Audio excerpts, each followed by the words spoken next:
Welcome to the Sports Trigger. I'm Jared with my co-host Travis. Here to ignite your day.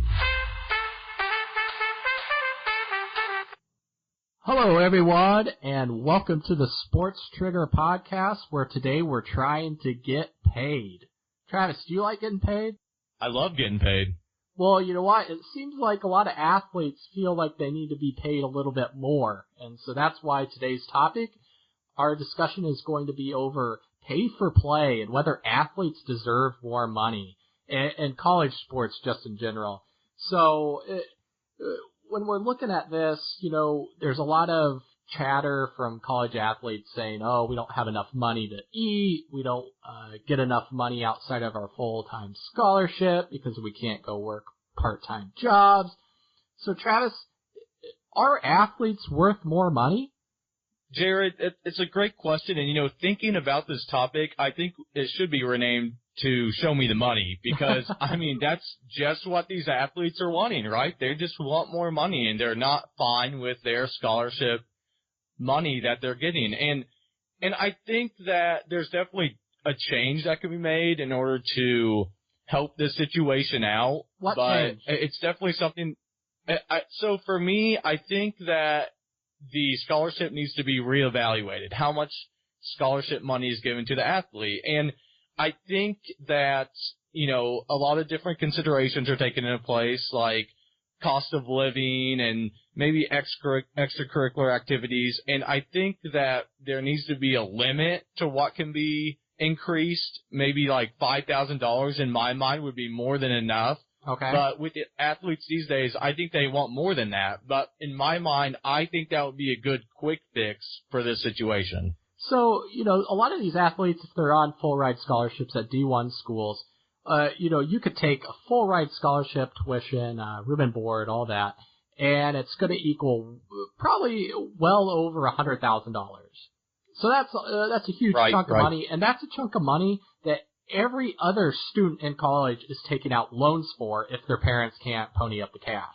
So I'm trying to wrap my head around, why do athletes deserve more money when every other student's taking out large amounts of loans to go what they're there for and study and go to college, get an education, and hopefully a decent wage job after college.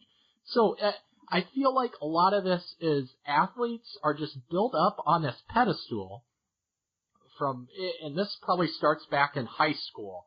And you can look in your mind and say, okay, you know, you can picture a few athletes where everybody was like, oh, you know, kind of propped them up a little bit, and that's continued on to college.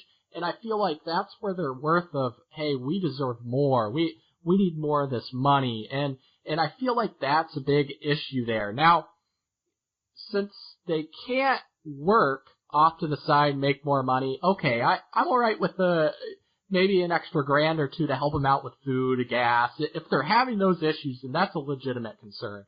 But the problem I have is individuals sitting there saying, we deserve more money because they see how much revenue's coming into the college. Well, guess what? Go work a corporate job. You'll see how much the actual corporation's worth, and you're going to get paid far less than what's coming in through the corporation, or maybe even whatever your hands are touching.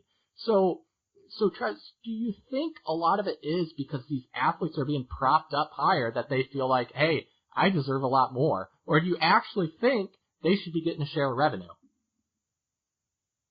Oh, easily. I definitely think, just like you mentioned, you know, early on in high school, athletes get propped up. And definitely with how big social media is these days, all these different types of athletes, anyone in general, is connected with social media. And you have people, you have fans, friends, propping them up, saying they deserve this, they deserve that, or making them feel special. And so when they get to college, they feel like they should have more special treatment. You have a scholarship already given to you. You have a free ride. Granted, like you said, they may not be able to have a summer job due to the restrictions of what they're under on their scholarship, but at the same time, I think that athletes take it for granted with what they're being given. So I definitely think that with social media and everything, they are getting propped up. That's easier said than done.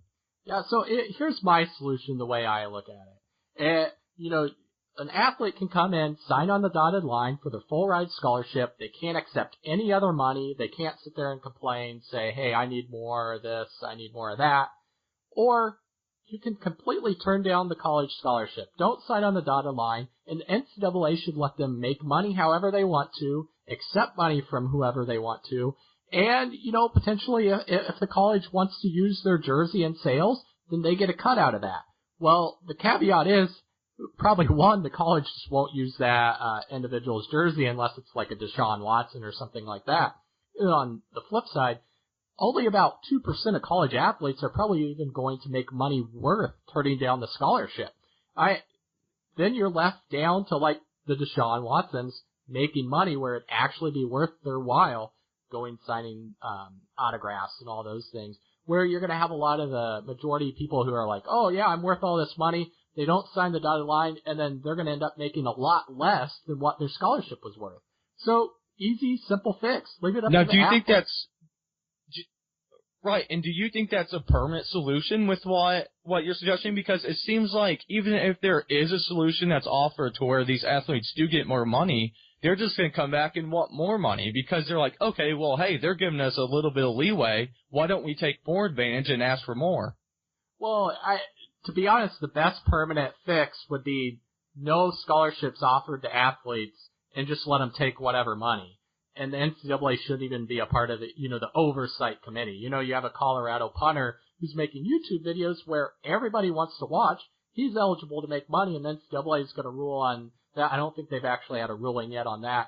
But that's bogus to me. NCAA should not be oversight on that. And so that would be the best permanent situation. Otherwise, no matter what, if you go with my solution of signing on the scholarship dotted line versus not, you still have the oversight problems because who's to say, you're going to sign on the dotted line and then not get your money too if it's offered to you. I mean, come on. How much as a booster would you pay for a top-notch player if you had the money? So, a lot of these boosters have millions upon millions of dollars. How much would you pay?